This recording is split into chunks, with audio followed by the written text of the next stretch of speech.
I'm also discovering the power of giving compliments. I feel like when you learn to give compliments, you also learn to see your value.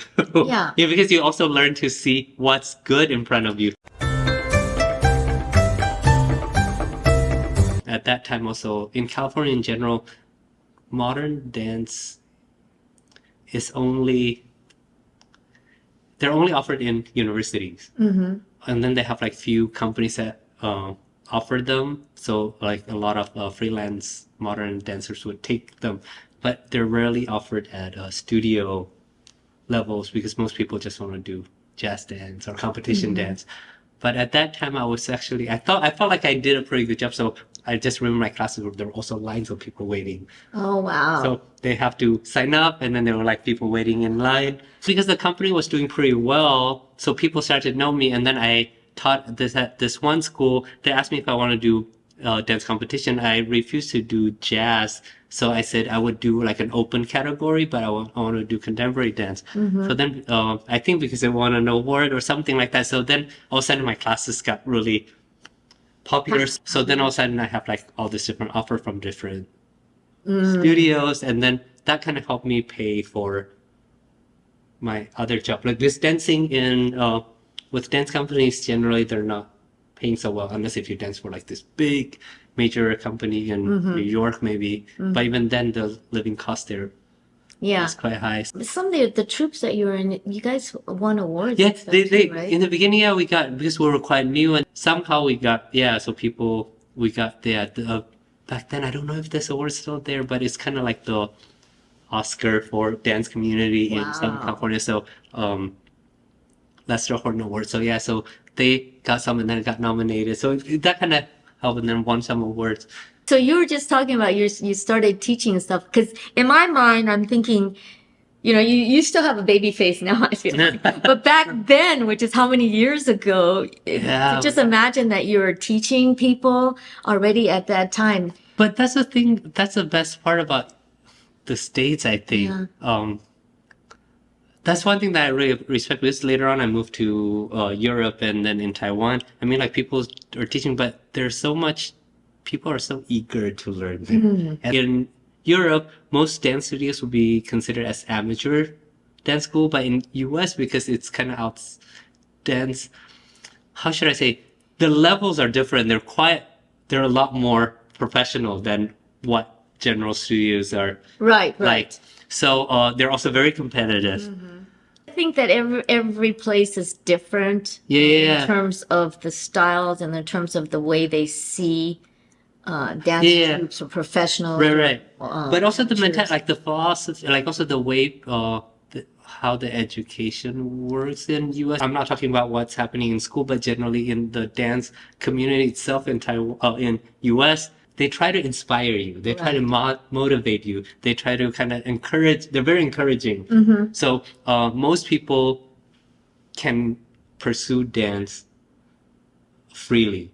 So even if they don't have the perfect dance body, and then I mean like, and then at one point whether you're gonna make it or not. But teachers that would teach you ways of to embrace your shortcomings and make it into your personality, your strength.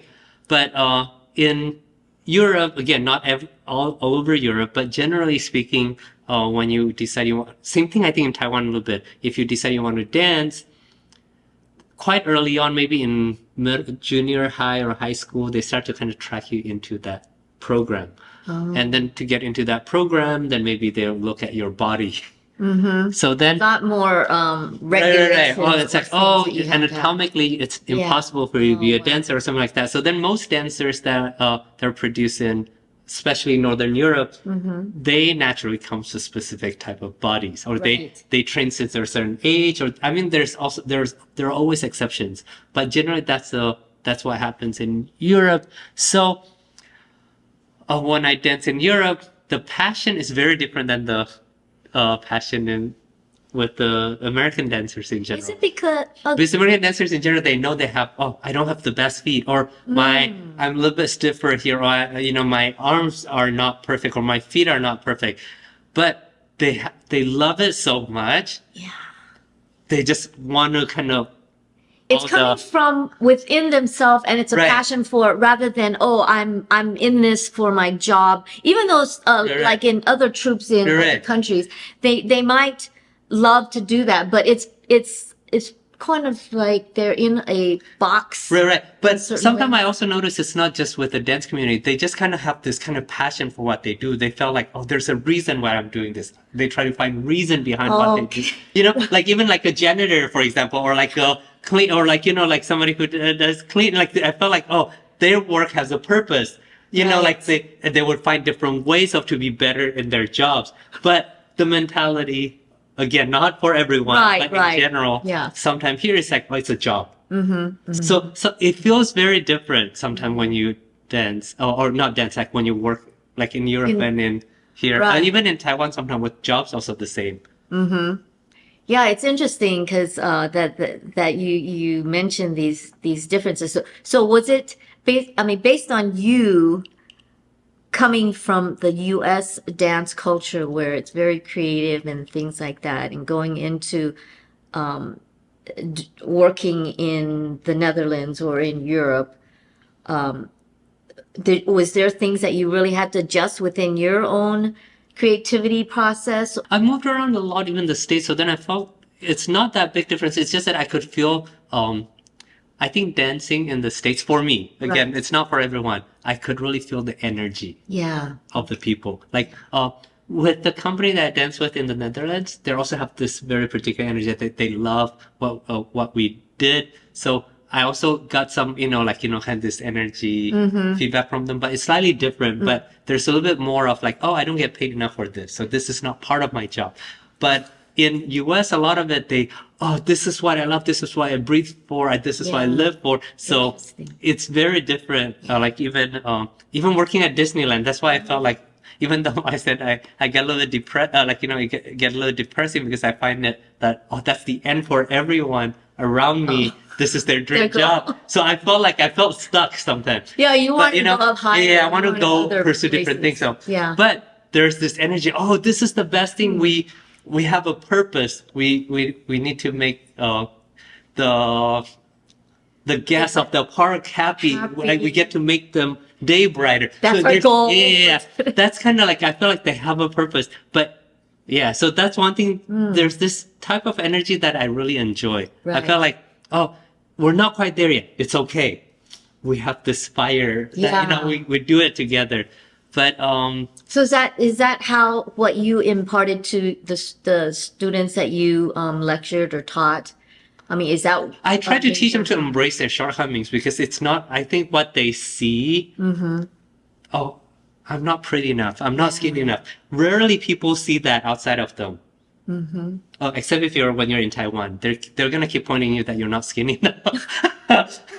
But generally speaking, yeah, I feel like people, dancers in general, or even art students, anybody, Yeah. they so focus on their shortcomings, they forget what they're good They're at. spe- Yeah, yeah, but, you know, what makes them special. Yeah, I wouldn't have to say that it's not even limited just to the arts, because even if you're in a corporate world or, you know, Yeah, totally, wherever, totally. Yeah, you're right. it's all about your self-identity and your self-confidence in terms of who you are and what you are. But the whole thing is that most of the culture in the US or other Right. places, it's other people saying things about you that make you feel that you are or not. Right. So you've asked them to embrace their shortcomings. Right. I'm also discovering the power of giving compliments. I think I felt like this sounds like I'm like keep saying like, oh, US is better. It's really not. There's like good and bad for Right, both but it's parts. based on your experience, But too, there's in also terms this of- culturally also like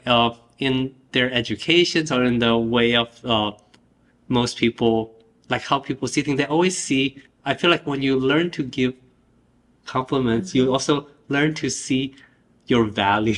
Yeah. Because you also learn to see what's good in front of you. Sometimes in the dance community, because I've traveled around a lot, in US, people really give compliment. And sometimes maybe for people from Taiwan, they'll say, oh, this sounds very fake, or they're just being nice. But it's really not sometimes. There are some fake people, but generally speaking, they really see something nice and they want you to acknowledge it because they acknowledge all the good things around them. But when I go to Europe, there's a bit less of that. Unless they're really close, they're close to you. Yes, it's definitely a cultural Right. So behavior. if they're good friends with you, they see something nice, they will say, "Oh, I really enjoyed that." But when they're not, they're like it's a little bit more quiet. You just worry about yourself. I worry about myself. It's a little bit like that in Europe, and then here it's a bit like, "Oh, no, this is not good. No, that's not." Or so I feel like it's so easy in Asia to point out what's wrong. Wrong.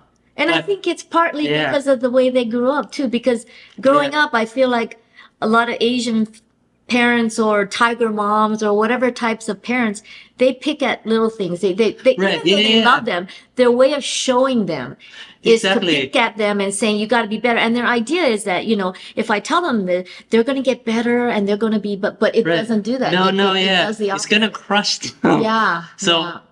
So when I teach, at least I try to be a lot more positive. I feel like people need to learn to give not fake compliment, but a well thought out compliment that, Yeah. and you mean it. If you can't, Yeah. then don't say it. But you can practice it, practice this because it really, I think the benefits doesn't only go to the person that you're saying to, but also for yourself. Yeah, because I think it's the energy around Yeah, totally. something happy and positive compared Right. to something really dark or negative or critical. If you enjoyed this conversation, please like, share, and subscribe.